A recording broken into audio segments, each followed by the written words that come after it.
လုံးပဲမင်္ဂလာပါဟော်ရီ channel နဲ့ပြန်လည်ကြိုဆိုလိုက်ပါတယ်ဒီနေ့မှာပြပြပေးသွားခြင်းတဲ့ဇာတ်လမ်းလေးကတော့ကြက်ရွာဆိုတဲ့ဇာတ်လမ်းလေးကိုပြပြပေးသွားမှာဖြစ်ပါတယ်ဒီနေ့မိုးစိုးအောင်ရဲ့ပြင်မှတ်ကတော့နွားတစ်ကောင်စာမကကြီးမားလာတယ်လို့သတင်းထွက်နေတဲ့ရွှေတောဝယ်ကြီးပဲဖြစ်ပါတယ်ကလေးတွေကိုပြောပြတဲ့ပုံမြင်တစ်ပုတ်လိုကြားရတာမယုံနိုင်စရာဖြစ်ပေမဲ့ပတ်စံအတွက်အသက်နဲ့ရင်ပြီးတောလိုက်နေတဲ့မိုးစိုးအတွက်တော့ဒါဟာရွေလျားနေတဲ့ရွှေတွင်းတစ်ခုလိုပါပဲဒါပေမဲ့မသိနိုင်တဲ့သွေးပင်ရွေစုပ်ဆိုင်ပြီးမှတ်တွေ့အောင်လမ်းပြောက်တဲ့ဒီလိုတောနယ်ကြီးထဲမှာလက်ထက်ကတနက်ရှင်နဲ့လက်ဖွဲ့ကားတော့ပို့ပြီးလိုအပ်တာကတော့မပြောင်းမပြအောင်ထင်းထင်းရမယ်တတိပဲဖြစ်ပါတယ်ဥကောင်ကြီးကျွန်တော်မှန်တိုင်းမေးပြသေးပါဦးကျွန်တော်တို့သွားနေတာလမ်းမှန်ရဲ့လားဗျကျွန်တော်တို့ဒီတင်းငုတ်တို့ကိုတောင်းကောင်းမကပတ်မိနေမိပြီကျွန်တော်ခြေထောက်တွေလည်းသွားလို့မရတော့ဘူးအဲ့ဒီရွှေတောဆိုတော့တကယ်ရှိလို့လားဒါမှမဟုတ်ကျွန်တော်တောထဲမှာလမ်းလျှောက်လေးကျင်ကန်လောက်ခိုင်းနေရလား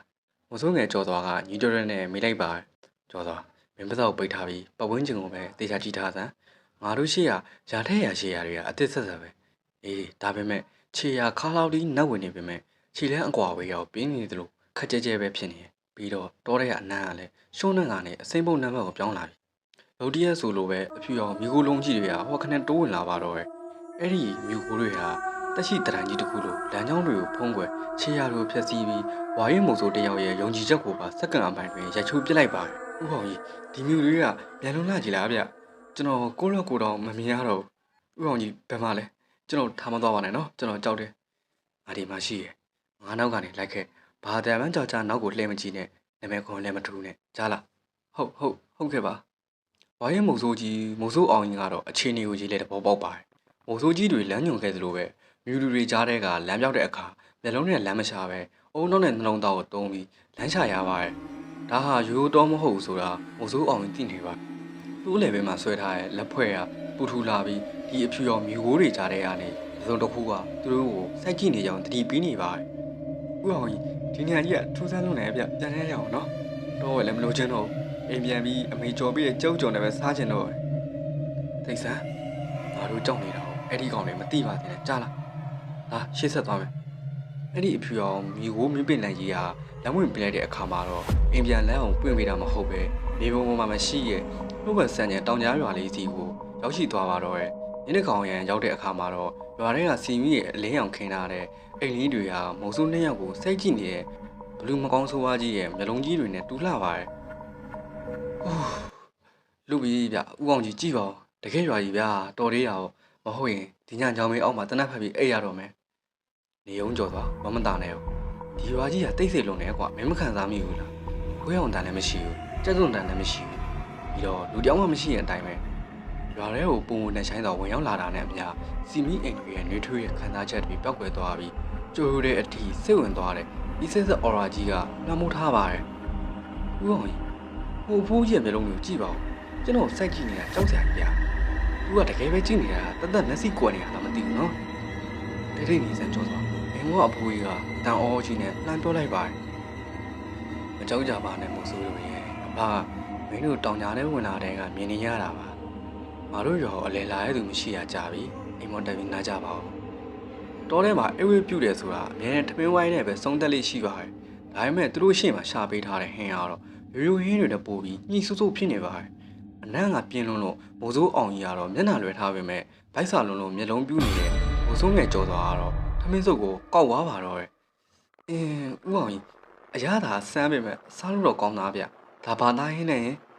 အသားကစိမ့်စိမ့်နဲ့နိုးနေအောင်သူပဲ။ဒါပေမဲ့ညှိတော့အရန်ပြင်းတယ်။အဖဒါဘယ်ရရလဲ။ဒီသားကလေဒီနားမှာရှာတာပါဒီမှာကတားကောင်ပေါ်ရလေ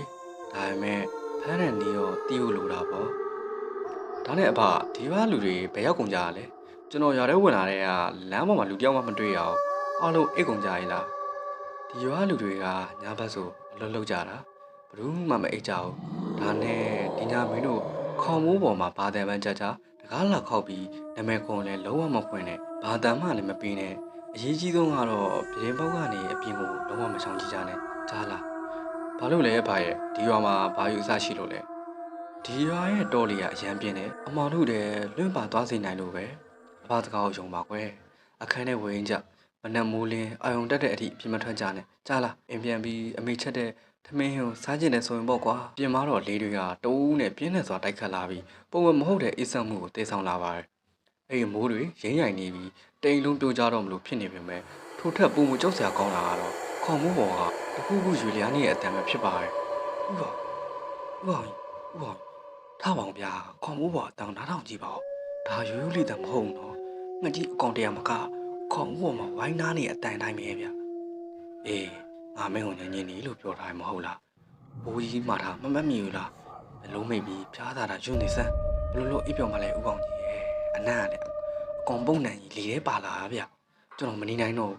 အပြင်မှာဘာကောင်လဲဆိုတာတွားကြည့်ရမှဖြစ်မယ်လူဆိုတဲ့အမျိုးကကြောက်လီပိုကြီးရင်လေတားမြင့်လေပိုလို့ရှင်လည်းမဟုတ်ပါလားလူဆုံးငယ်ကြောသွားရဲ့မျက်လုံးတွေကပြင်းပေါက်အကြောင်ကြားကနေအပြင်ဘက်ကိုစိုက်ကြည့်လိုက်တဲ့စက္ကန့်မှာပဲသူတီးခဲ့တဲ့ကဘာကြီးတစ်ခုလုံးပြိုလဲသွားပါတော့တယ်သူမြင်လိုက်ရတာကငှက်အုပ်မဟုတ်ပါဘူးရွာတရွာလုံးကလူတွေဟာလေထဲမှာပြန်တန်းနေကြရပါပဲ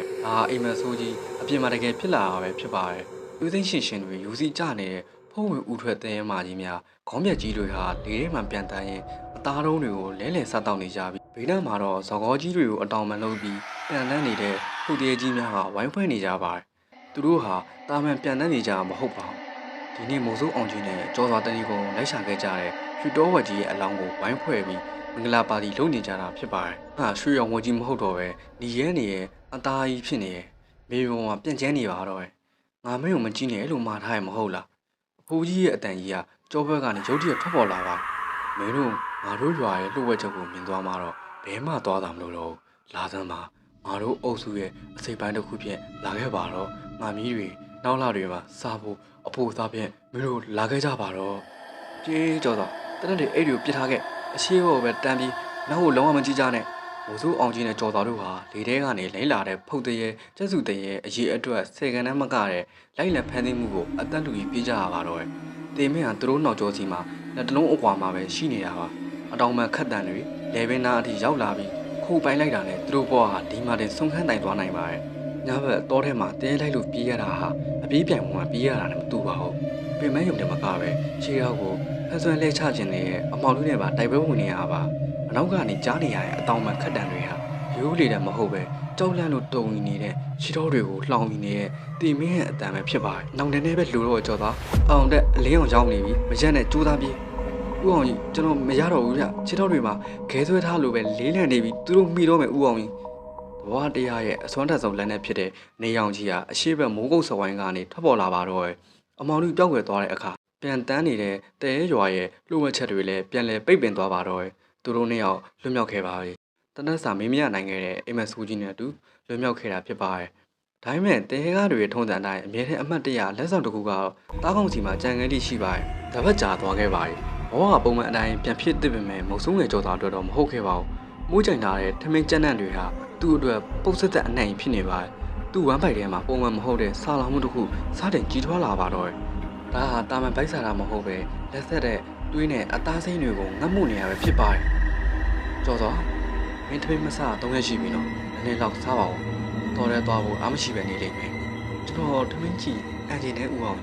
ဒါပေမဲ့ဟိုစလုံးတွေကချွတ်စိမ်းုံမြင်စီကြလာတဲ့တွေရထိန်းလို့မရတော့ကျွန်တော်ဘာရောဂါဖြစ်နေရလဲမသိဘူးဗျ။ထိလင်းစရာအမှန်တရားတစ်ခုကတော့ကြော်စောရဲ့ခန္ဓာကိုယ်မှာစတင်ပြောင်းလဲလာတာဖြစ်ပါတယ်။ဒါဟာယောဂမဟုတ်ပဲမြေပြင်ပေါ်မှာမသွားတော့တဲ့တရဝတကောင်အဖြစ်အဆင့်တက်ပြောင်းလဲသွားခြင်းသာဖြစ်ပါတယ်။ဘိုးစိုးအောင်ကြီးကရှေးလူကြီးတွေပြောမှုတဲ့ကျိန်စာတစ်ခုကိုတတိယသွားပါတော့တယ်။အဲ့ဒါကတော့လေအရှင်ရဲ့တောင်ပံကိုထိတွေ့မိသူကျိန်စာပဲဖြစ်ပါတယ်။ကြော်စောမင်းအဲ့ဒီရောဟာတစ်ခုကောက်ယူလာခဲ့ရလား။ငါအမှန်တိုင်းပြောသမ်းကျော်စွာလက်ကမီခိုးလာတဲ့စကားလေးဟာမိစ္ဆာမျိုးနွယ်စီဝင်ရောက်ဖို့အတွက်ဖိတ်စာဆောင်ဖြစ်နေခဲ့တာပါ။ဘိုးစိုးအောင်ကြီးအနေနဲ့ဒီလိုတွေးတဲ့အထိစိတ်ဝင်သွားတဲ့မိစ္ဆာကျင်းစာကိုခြေဖြတ်ပေးနိုင်တဲ့အင်းဟန်ကားတာဘာမှမရှိတော့ကောင်းကောင်းသိပါတယ်။နောက်ဆုံးမှာတော့ကောင်းဝင်ကြီးဟာသူ့ရဲ့သားသမီးတွေကိုပြန်လဲခေါ်ယူလိုက်ပါပဲ။ကျော်သာထပ်ပြေးမသွားပါဘူး။သူဟာသူ့အိမ်စီကိုပြန်သွားတာပါ။ဒီသူမှမပြန်နိုင်ခဲ့ကြတဲ့တောင်ကြားတဲကရွာစီကိုပေါ့။သကောအတောင်ပံခတ်တဲ့တဝူးဟာမိုးစိုးအောင်ကြီးနောက်ဆုံးကြားလိုက်ရတဲ့မိုးစိုးငယ်ကျော်စွာအတန်ပဲဖြစ်ပါတယ်။တွေ့ရလားမိုးစိုးအောင်ကြီးလေတွေကအမြဲတမ်းပြင်းထန်စွာတိုက်ခတ်နေရဲ့ဒီတစ်ခေါက်တော့မင်းရဲ့လူကိုငါတို့စီခေါ်ဆောင်သွားပေးတာပေါ့။ဟာမိုးစိုးအောင်ကြီးဟာတိမ်နဲ့တွေကြားတဲ့တပြေးပြေးပျောက်သွားတဲ့မဲမဲအရင်နှစ်ခုကိုငေးကြည့်ရင်ကြံခဲ့ပါတော့တယ်။ကြွရွာဆိုတဲ့ဇလန်လေးကဒီမှာတင်ပြီးဆုံးသွားပါပြီ။အဆုံးထိနားထောင်ပေးတဲ့အတွက်ကျေးဇူးတင်ပါတယ်။ channel လေးကိုလည်း like နဲ့ subscribe လုပ်ပေးဖို့အားလုံးတောင်းဆိုပါရခင်ဗျာ။